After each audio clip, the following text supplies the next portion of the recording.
अस्सलाम वालेकुम स्टूडेंट्स। आज के इस लेक्चर में हम ऑर्गेनिक कंपाउंड्स के नेचुरल सोर्स को डिस्कस करेंगे। तो हमारे जो ऑर्गेनिक कंपाउंड्स होते हैं उनके सोर्स से मुराद क्या है। तो सोर्स का मतलब है कि जहाँ से हमें ऑर्गेनिक कंपाउंड्स मिल रहे हैं तो वो उनका सोर्स हो जाएगा। जबकि नेचुरल सोर्स का यहाँ पे मतलब ये होगा कि ये जो सोर्स है ये कुदरती तौर पे हमारे दुनिया में मौजूद हैं, ये किसी ने नहीं बनाए, ये कुदरती तौर पे नेचुरली मौजूद हैं। तो ऐसे जो हमारे नेचुरल सोर्स हैं ऑर्गेनिक कंपाउंड्स के, इनमें से कुछ हम मेजर सोर्सेज़ को पढ़ेंगे आज। तो हमें कह रहा है कि जो मिनरल सोर्स हैं ऑर्गेनिक कंपाउंड्स के, उनमें एक कोल शामिल है, एक नेचुरल गैस है और तीसरा पेट्रोलियम। अब मिनरल सोर्स से क्या मुराद है। तो जो हमारा मिनरल सोर्स होता है वो ज़मीन के नीचे पाया जाता है। मतलब कि जो ऑर्गेनिक कंपाउंड्स के मिनरल सोर्स होंगे वो हमें ज़मीन के नीचे मिलेंगे, यानी जो हमारी ज़मीन का अर्थ का क्रस्ट है उसके बिल्कुल नीचे पाए जाएंगे वो। तो और आगे कहता है कि प्लांट्स जो हैं वो भी ऑर्गेनिक कंपाउंड्स का एक मेजर सोर्स है। तो वन बाय वन हम सबको देखते हैं। तो सबसे पहले हम कोल को देखते हैं। कोल के अंदर जो हम यहाँ पे पढ़ रहे हैं ये है हमारा बिट्यूमिनियस कोल, या फिर इसको सॉफ्ट कोल भी कहा जाता है। तो ये जो हमारा बिट्यूमिनियस कोल है ये बिल्कुल नरम होता है। एक कोल का दूसरा टाइप होता है जिसको एंथ्रासाइट कहा जाता है, जो कि रिलेटिवली हार्ड होता है, जबकि ये जो बिट्यूमिनियस या कोल है ये बिल्कुल सॉफ्ट होता है। तो ये बहुत सारे इम्पॉर्टेंट ऑर्गेनिक कंपाउंड्स का सोर्स है। अब अगर इसकी हम डिस्ट्रक्टिव डिस्टिलेशन करेंगे तो काफ़ी इम्पॉर्टेंट ऑर्गेनिक कंपाउंड्स हमें मिलेंगे इससे। अब यहाँ पे ये शब्द जो यूज़ हुआ है डिस्ट्रक्टिव डिस्टिलेशन, इसका क्या मतलब है। तो डिस्ट्रक्टिव डिस्टिलेशन एक ऐसा प्रोसेस होता है जिसके अंदर किसी भी मटेरियल की डिकम्पोजिशन की जाती है, मतलब उसको तोड़ा जाता है उसके कंपोनेंट्स के अंदर। और ये कैसे किया जाता है, ये उसको हीट अप करने से किया जाता है, उसको हीटिंग की जाती है हाई टेम्परेचर पे और ऑक्सीजन की एब्सेंस में और कैटलिस्ट की मौजूदगी में।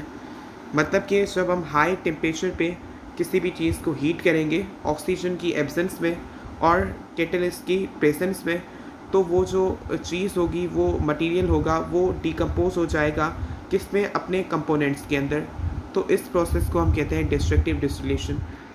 तो इस तरीके से अगर हम कोल की डिस्ट्रक्टिव डिस्टिलेशन करेंगे, मतलब कि हम कोल को हाई टेम्परेचर पे हीट करेंगे ताकि वो अपने कंपोनेंट्स के अंदर टूट जाए, डिकम्पोज हो जाए, तो इसको हम कहेंगे कोल की डिस्ट्रक्टिव डिस्टिलेशन।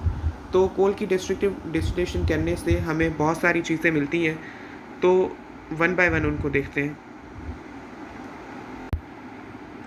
अब जब कोल की डिस्ट्रक्टिव डिस्टिलेशन होती है तो उससे जो मेजर चीज़ें मिलती हैं उनके अंदर एक तो कोल गैस है, दूसरा कोल टार है, तीसरा कोक है और चौथा अमोनिकल लिक्विड्स है। अब ये जो हमारी कोल गैस होती है ये इसका गैसियस पोर्शन है, मतलब कि ये गैसियस स्टेट में पाई जाती है, जबकि ये जो दूसरा कोल टार है ये लिक्विड पोर्शन है हमारे कोल का। और ये जो कोक है ये हमारा सॉलिड कंपोनेंट है कोल का।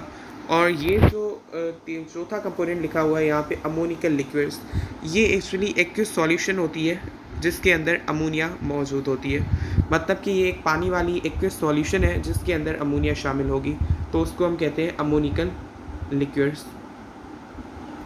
तो अब हमारे यहाँ जो कोल गैस है इसके अंदर, तो ये कोल गैस जो है इसके दो कंपोनेंट्स होते हैं, एक होती है मीथेन और दूसरा होता है हाइड्रोजन। इसका मतलब कि हमारी जो कोल गैस है वो दो चीज़ों से बनी हुई है, एक इसके अंदर है मीथेन और दूसरा है हाइड्रोजन गैस।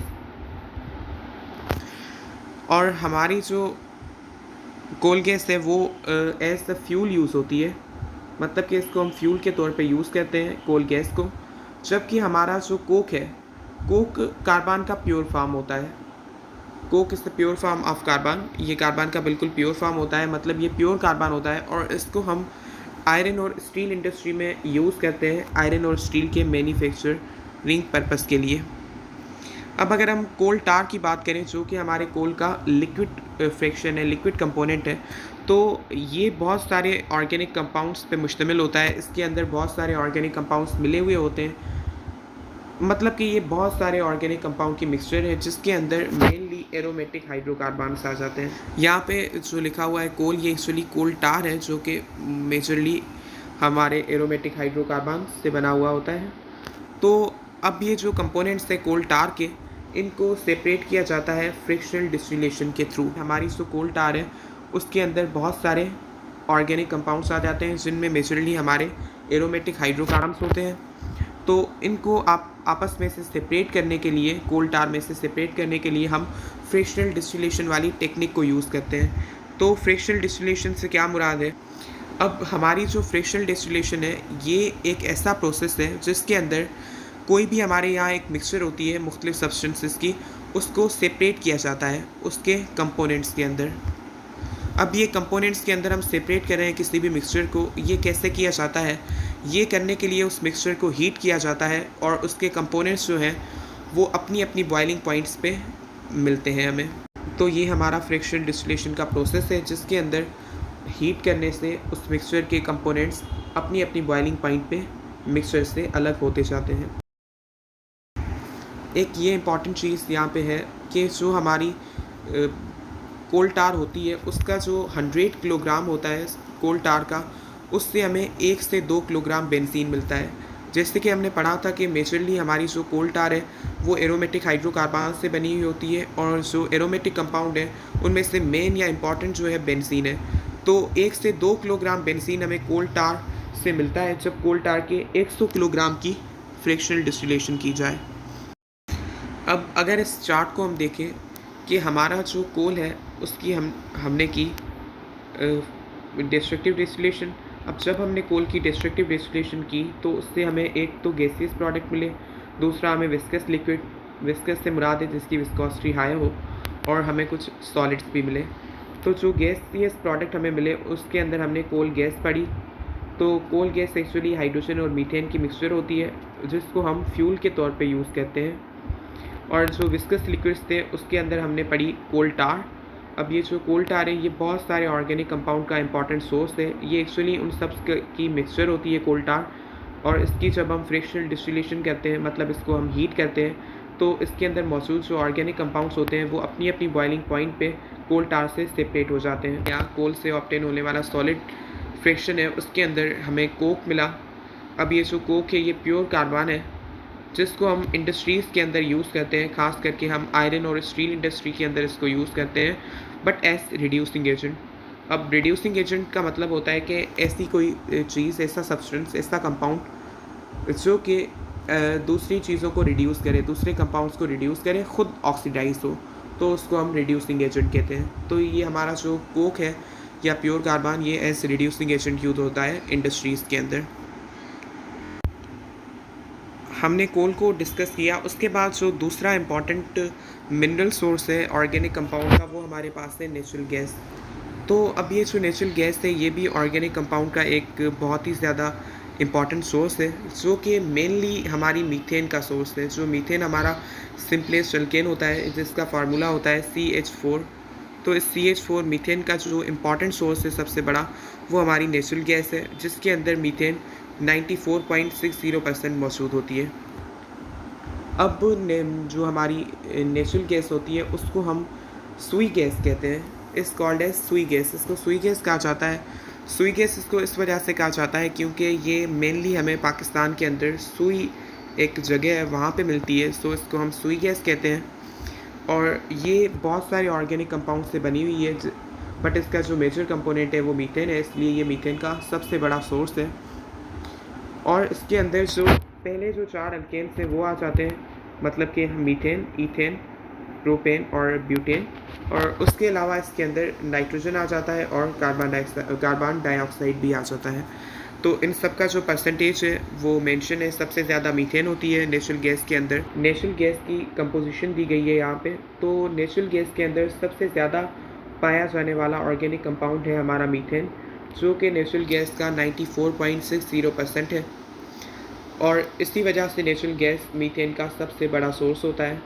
और इसके अलावा जो दूसरे नंबर पे ज़्यादा पाया जाने वाला कंपोनेंट है वो नाइट्रोजन है, जिसका परसेंटेज 3.88% है। और उसके बाद हमें ज़्यादा मिलता है ईथेन, जो कि 1.05% है। उसके अलावा हमें प्रोपेन मिलता है जो कि 0.28% है। उसके बाद ज़्यादा हमें ब्यूटेन मिलता है जो कि 0.17% है। और सबसे कम हमें कार्बन डाइऑक्साइड मिलता है जो कि 0.02% है। तो ये हमारा नेचुरल गैस है जो कि ऑर्गेनिक कंपाउंड का बहुत ही इंपॉर्टेंट सोर्स है और इसका मेजर कंपोनेंट जो है वो है मीथेन। और इसी वजह से हम कहते हैं कि मीथेन को भी नेचुरल गैस कहा जाता है, क्योंकि ये नेचुरल गैस का सबसे बड़ा कंपोनेंट है। और एक इम्पॉर्टेंट मिनरल सोर्स है ऑर्गेनिक कंपाउंड का, वो है हमारा पेट्रोलियम। अब जो हमारा पेट्रोलियम है इसको लैटिन के अंदर, लातीनी ज़बान के अंदर इसको रॉक ऑयल कहा जाता है और ये भी हमारे ज़मीन के नीचे मिलता है क्योंकि ये मिनरल सोर्स है ऑर्गेनिक कंपाउंड्स का। अब ये एक्चुअली विस्कस लिक्विड होता है जिसके अंदर डिफरेंट बॉइलिंग पॉइंट वाले कंपोनेंट्स मौजूद होते हैं।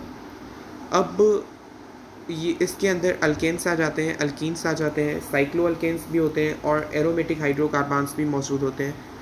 ये मुख्तलिफ़ किस्म के ऑर्गेनिक कंपाउंड्स हैं। अल्कीन्स हो गए हमारे, साइक्लो अल्केन्स हो गए और हमारे एरोमेटिक हाइड्रोकार्बन्स जो रिंग वाले बेंजोइड जो कंपाउंड होते हैं। और इसके अलावा कुछ इनऑर्गेनिक कंपाउंड्स जिनके अंदर कार्बन हाइड्रोजन बॉन्ड नहीं होता, ऐसे कंपाउंड भी इसके अंदर आ जाते हैं। इसको क्रूड ऑयल भी बोला जाता है। अब जैसे कि हमने पहले पढ़ा कि ये एक विस्कस लिक्विड है जिसके अंदर डिफरेंट बॉइलिंग पॉइंट्स वाले कंपोनेंट्स मौजूद हैं। तो अगर हम इस पेट्रोलियम से उन कंपोनेंट्स को अलग करना चाहें तो हम क्या करेंगे? तो हम एक प्रोसेस यूज़ करेंगे जिसको हम कहेंगे फ्रिक्शनल डिस्टिलेशन। जब हम फ्रिक्शनल डिस्टिलेशन करेंगे हमारे पेट्रोलियम की, तो क्या होगा, हम पेट्रोलियम को सबसे पहले हीट करेंगे। जैसे हम पेट्रोलियम को हीट करेंगे तो पेट्रोलियम के जो कंपोनेंट हैं वो अपनी अपनी बॉइलिंग पॉइंट पे पेट्रोलियम से अलग होना शुरू हो जाएंगे। तो इसको हम कहते हैं फ्रिक्शनल डिस्टिलेशन। अब ये लिखा हुआ है कि जब भी पेट्रोलियम की डिस्टिलेशन की जाती है तो बहुत सारे प्रोडक्ट हमें मिलते हैं और इसी फ्रिक्शनल डिस्टिलेशन को पेट्रोलियम की कहा जाता है पेट्रोलियम की रिफाइनिंग। अब रिफाइनिंग ऑफ पेट्रोलियम एक्चुअली क्या है? ये जो टर्म है रिफाइनिंग ऑफ पेट्रोलियम, इसका मतलब है कि पेट्रोलियम की फ्रिक्शनल डिस्टिलेशन की जाए जिसके नतीजे में उसके अंदर मौजूद सारे कंपोनेंट्स अलग हो जाएं। तो इस प्रोसेस को हम कहेंगे पेट्रोलियम की रिफाइनिंग। तो ये हमारे ऑर्गेनिक कंपाउंड्स के मेजर सोर्स हैं। सो ये आज का हमारा लेक्चर था। Thank you very much.